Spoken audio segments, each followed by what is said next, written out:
प्रभु यीशु मसीह में आप सभी को नमस्कार दोस्तों। दोस्तों आज मैं आपको एक ऐसी जानकारी देने वाला हूं कि बहुत सारे लोग जो है मेरे प्रति बहुत सारी हीन भावना से और मुझे बुरी नजर से भी देखेंगे। तो ये जो बात है ये आज बहुत सारे मसीही भाई बहन क्रिसमस नहीं मना रहे हैं। What is the reason? क्या है क्रिसमस मनाने का क्रिसमस नहीं मनाने का रीजन क्या है, कारण क्या है? तो आज बहुत सारे मसीही भाई बहन क्यों नहीं मना रहे हैं क्रिसमस? क्या क्रिसमस कोई बुरा चीज है? या क्रिसमस तो एक मसीही पर्व है, एक ईसाइयों का त्योहार है। बहुत सारे पूरे देशों में धूमधाम से सारे जश्न से मनाया जाता है। तो आज बहुत सारे मेरे खिलाफ भी होने वाले हैं, लेकिन मैं ये सच्चाई को रख रहा हूं इतिहास के द्वारा और बाइबल के द्वारा भी। और इस बात को हम देखेंगे कि बाइबल में क्रिसमस मनाना अलाउड है कि नहीं है, या क्रिसमस को बाइबल में संबोधित किया गया है, या प्रभु यीशु मसीह ने बोला है कि क्रिसमस मनाओ, या उनके 12 चेलों ने बाइबल की पत्री यानी कि न्यू टेस्टामेंट में लिखा है क्या? ये सारी बातें हमको जानना बहुत जरूरी है। तो चलिए दोस्तों हम शुरू करते हैं कि मसीह लोग, बहुत सारे मसीह लोग जो है आज प्रभु में तो हैं लेकिन वो क्रिसमस नहीं मना रहे हैं। तो सबसे बड़ा रीजन क्या है? क्योंकि उन्होंने कुछ जान लिया है, उन लोगों ने कुछ जान लिया है, कुछ सीख लिया है, कुछ समझ गए हैं। तो वो क्या चीज है? चलिए अब हम देखते हैं यहाँ पे कि थोड़ा सा क्रिसमस के इतिहास पर हम गौर करते हैं। क्रिसमस का इतिहास जो है वो क्रिसमस को किसने मनाने के लिए बोला था, आपको मालूम है? पहली बात तो यीशु मसीह ने भी नहीं बोला था, 12 प्रेरित लोगों ने भी नहीं बोला था, पवित्र आत्मा ने भी नहीं बोला था। लेकिन किसने बोला? यहाँ पे 4वीं शताब्दी में रोमन साम्राज्य कॉन्स्टेंटिन के शासन काल में 312 ईस्वी में ईसाई धर्म के राज्य धर्म का दर्जा मिला।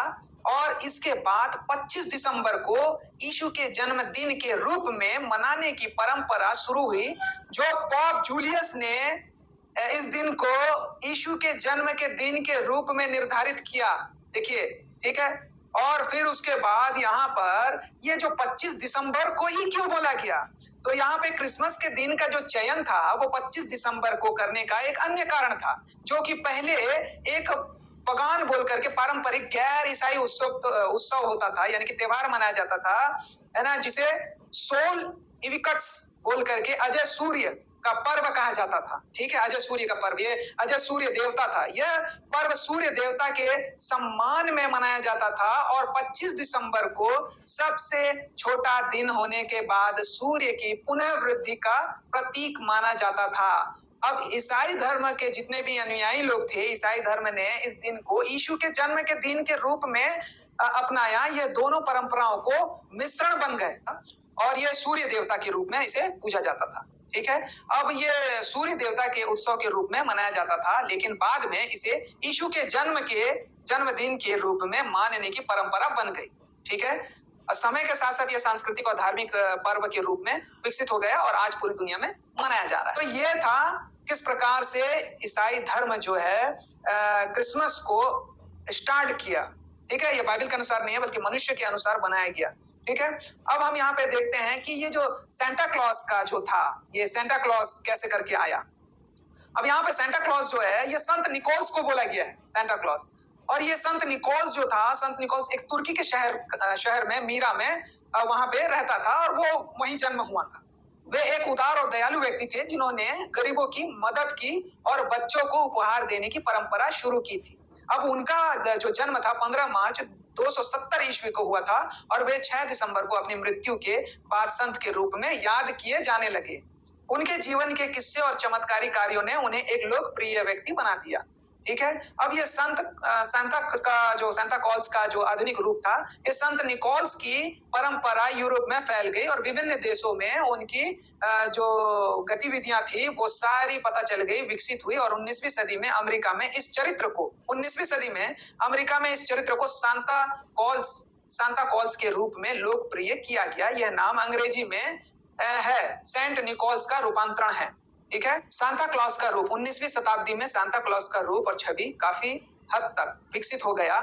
1823 में a visit from Saint Nicholas नामक एक कविता, जिसे द नाइट बिफोर क्रिसमस के नाम से भी जाना जाता है।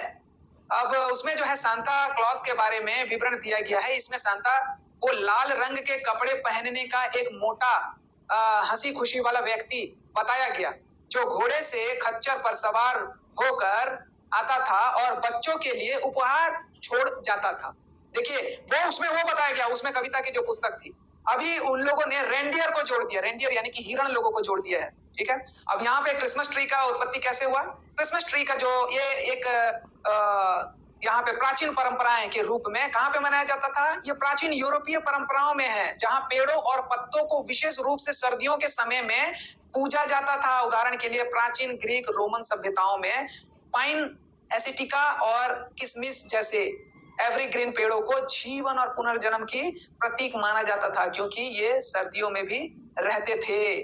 ठीक है, अब नॉर्डिक देशों में एवरग्रीन पेड़ सर्दी के मौसम में जीवन के निरंतरता का प्रतीक माने जाते थे और शीतकालीन के दौरान इन पेड़ों को सजाया जाता था। ये परंपरा था।